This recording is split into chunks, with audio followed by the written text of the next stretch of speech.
धूप और छाँव की तरह हमारे जीवन में दुख और सुख आते रहते हैं। हमें लगता है कि हमारे जीवन में हजारों दुख हैं, लेकिन अगर वास्तविकता में देखा जाए, आंखें खोल कर देखा जाए, तो जीवन में सिर्फ एक ही दुख होता है। और वो क्या है?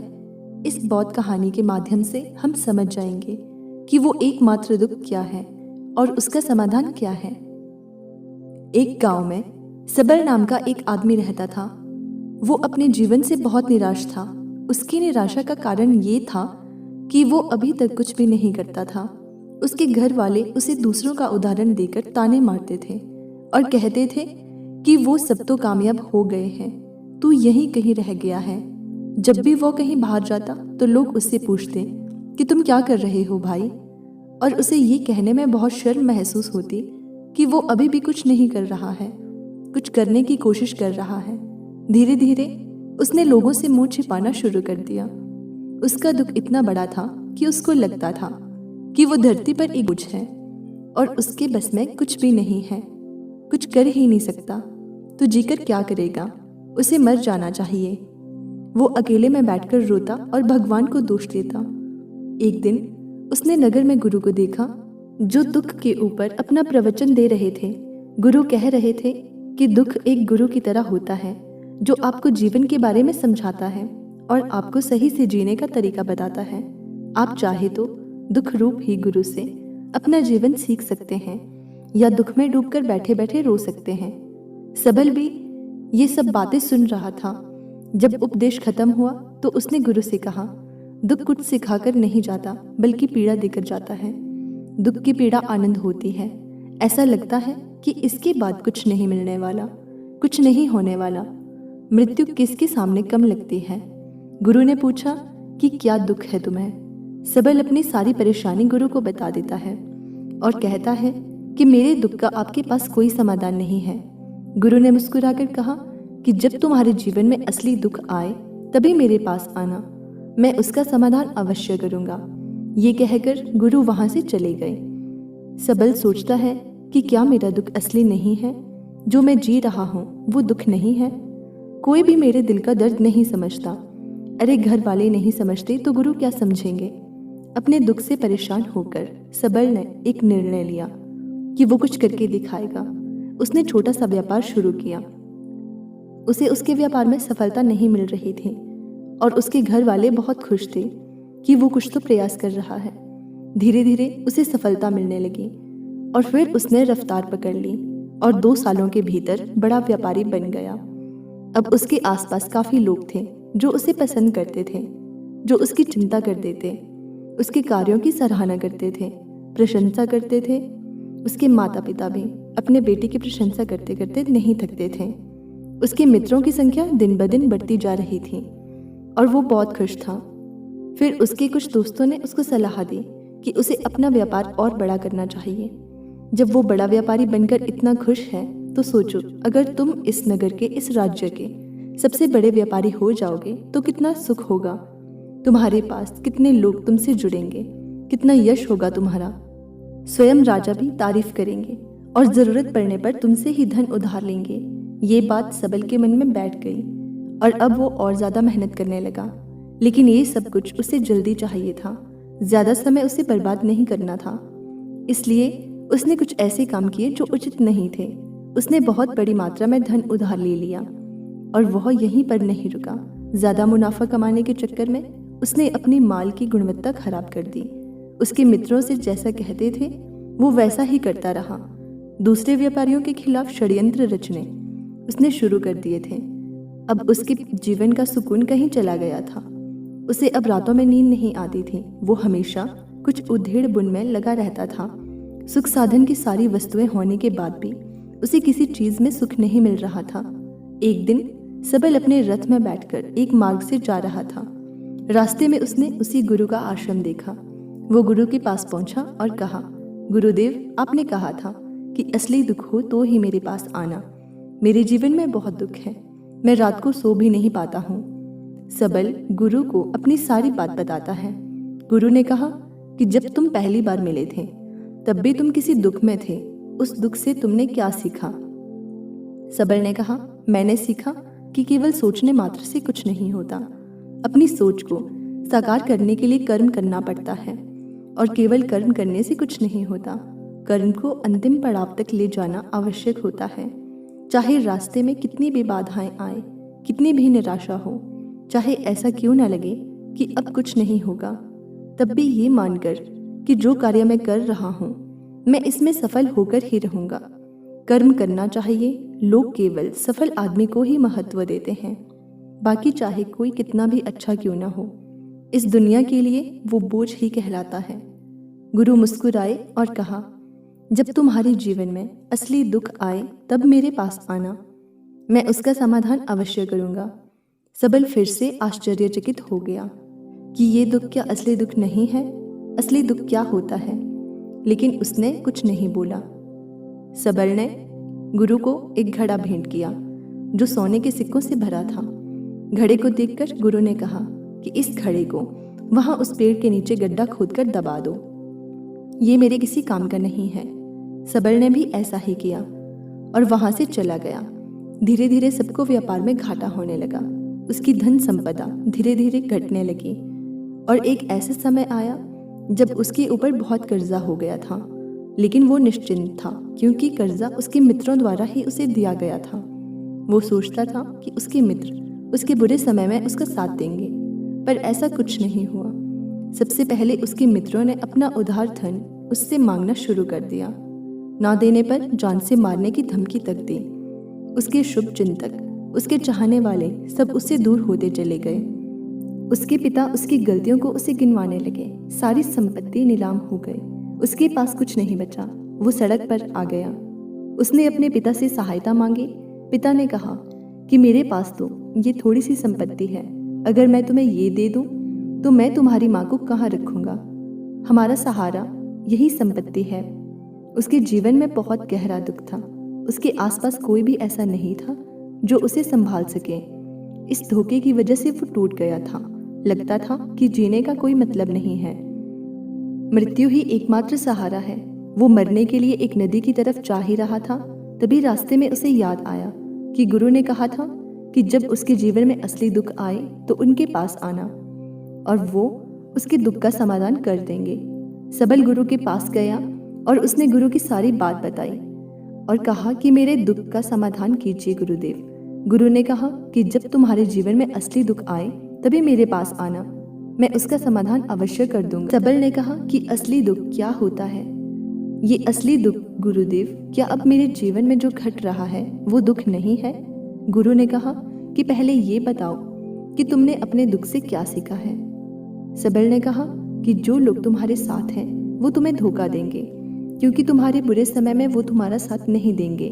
वो अच्छे समय में ही तुम्हारे साथ रहेंगे और तुम्हारा फायदा उठाएंगे।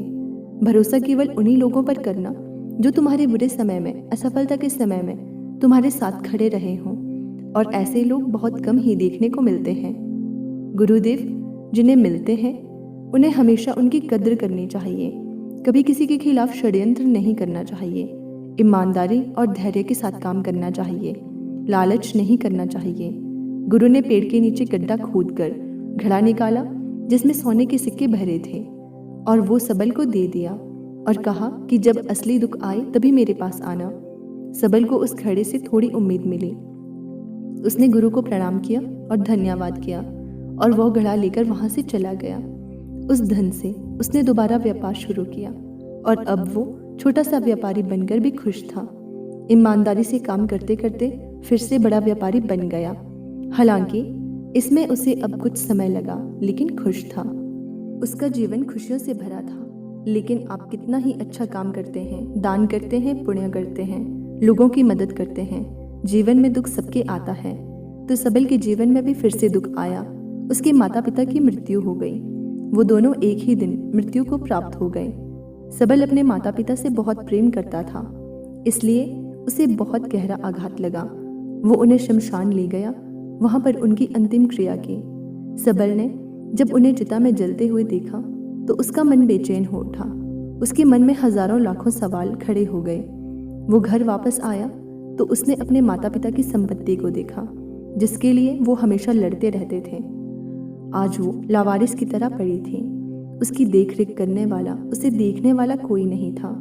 उसके पिता ने जो इकट्ठा किया था वो सब यहीं पर रह गया था। एक दिन पहले तक वो इस संपत्ति के लिए किसी से भी लड़ने को तैयार थे, लेकिन आज सब कुछ खत्म हो चुका था। उसका मन बहुत बेचैन सा हो रहा था। लग रहा था जैसे कुछ खाली है, कुछ अकेलापन सा, और कुछ डर है, कुछ है जो समझ नहीं आ रहा। इसलिए वो गुरु के पास पहुंचा। गुरु ने सबल को देखते ही कहा कि क्या कोई दुख है? सबल ने कहा कि जीवन में वैसे तो कोई दुख नहीं है गुरुदेव, सब ठीक है, सब सुखी है, पर आज मेरे माता पिता की मृत्यु हो गई और मेरा मन बहुत दुखी है। गुरु ने कहा कि इसमें दुखी होने वाली क्या बात है? एक दिन तो सबके प्रियजनों को मर जाना ही है। यहाँ कोई नहीं रहा और ना ही कोई रहेगा। तुम भी एक दिन मर जाओगे, हो सकता है कल, या कहो आज, या कहो तो अभी भी तुम मर सकते हो। सबल ने कहा कि गुरुदेव आप ये क्या कह रहे हैं? मर जाऊंगा? अरे मैं तो जवान हूँ। गुरु ने कहा कि प्यारे, इस भ्रम में मत जीना कि मृत्यु बूढ़ों को ही आती है। बूढ़ों के सामने जवान भी मर जाते हैं, बच्चे मर जाते हैं। मृत्यु का किसी उम्र से कोई लेना देना नहीं है। गुरु के मुख से ये बातें सुनकर सबल वहां से चुपचाप चला गया और उसका मन जैसे बेचैन हो गया था। वो कुछ खालीपन सा महसूस कर रहा था। दिन रात वो अपने बारे में ही सोचता रहता था कि वो क्या कर रहा है, वो क्या है, जो है कैसे है, हम क्या हैं, हम क्या करने आए हैं यहाँ पर? क्या बस चीज़ों का उपभोग करना और मर जाना ही जीवन का असली मतलब होता है? उसे कोई जवाब नहीं मिल रहा था और उसका दुख बढ़ता ही जा रहा था। कुछ दिन बाद वो वापस उसी गुरु के पास पहुंचा और गुरु को सारी बात बता दी। गुरु मुस्कुराए और गुरु ने कहा कि आज पहली बार तुम्हारे जीवन में असली दुख उत्पन्न हुआ है। वास्तव में यही है दुख कहलाने लायक कि हमें पता ही नहीं है कि हम क्या कर रहे हैं, क्यों है, कौन है, कैसे हैं, हमें क्या करना है। सबल ने कहा गुरुदेव मेरे दुख का दान कीजिए। गुरु ने कहा कि हम सब अपने जीवन भर का इकट्ठा करते रहते हैं। सबल ने कहा कि गुरुदेव सभी लोग धन संपत्ति, मान सम्मान, प्रेम, परिवार, मित्र, शत्रु, पद, प्रतिष्ठा इकट्ठा करते रहते हैं। गुरु ने कहा कि क्या इनमें से कुछ भी इकट्ठा करके हम अपने साथ ले जा सकते हैं? सबल ने कहा कि नहीं गुरुदेव, ऐसे तो कुछ भी साथ नहीं ले जाते। मेरे माता पिता के साथ भी कुछ नहीं गया, सब यहीं पर छूट गया। गुरु ने कहा ध्यान से समझना, इस दुनिया में हम जिसे इकट्ठा करते हैं उसे हम कभी इकट्ठा करते ही नहीं। सभी चीज़ों को देखते हैं लेकिन उसे देखते ही नहीं। जिसे हमें इकट्ठा करना है वो है हम खुद। हमें इस दुनिया में अपने आप को इकट्ठा करना है ताकि जब हमारी मृत्यु हो तब हम एक हो सकें और अपने आप को पहचान सकें। हम बैठे हुए हैं प्रेम में, नफरत में, क्रोध में, क्रूरता, धन, संपत्ति, पद, प्रतिष्ठा, सम्मान, धर्म, जाति और दूसरों को लूटने में और अपने आप को लुटाने में, और ऐसी ही हजारों लाखों वासनाओं में हम बैठे पड़े हैं। हम टुकड़ों में जीवन जी रहे हैं। हमारी चेतना कभी भी एक नहीं हो पाती। हमारी ऊर्जा शक्ति बिखर गई है। इसलिए हमारे पास इतना भी समय नहीं है कि क्या इतनी भी शक्ति नहीं है कि हम मुड़कर अपनी ओर देख सकें। वास्तव में लोग जिंदगी भर जिसे दुख दुख कहकर चिल्लाते रहते हैं और उनका समाधान खोजते रहते हैं, उन्हें उनका समाधान कभी मिलेगा ही नहीं, क्योंकि जिन्हें वो दुख कहते हैं और दुख है ही नहीं। इसलिए यहाँ किसी को भी कभी उनके दुख का समाधान नहीं मिलता। वो बस एक परिस्थिति से छूटकर दूसरी परिस्थिति में फंस जाते हैं। जैसे वो पहली समस्या में रो पड़ते थे वैसे ही वो दूसरी समस्या में भी रो पड़ते हैं। हमेशा ही एक समाधान नजर आता है, वो है मृत्यु। वो भी कोई समाधान नहीं है। इसलिए इन सब का परम समाधान चाहिए तो अपने आप को इकट्ठा करो, अपनी ऊर्जा को संसार से वापस खींचो, उसे एकत्रित करो, अपने ऊपर ध्यान दो, अपने पर ध्यान लगाओ। मृत्यु से पहले अपने आप को पहचानो, ऐसे ही बिखरे हुए मत चले जाना। सबल ने कहा तो क्या गुरुदेव हमें ये संसार छोड़ देना चाहिए, अपनी इच्छाओं को मार देना चाहिए, इकट्ठी नहीं करनी चाहिए? क्या हमें यहाँ किसी से प्रेम नहीं करना चाहिए?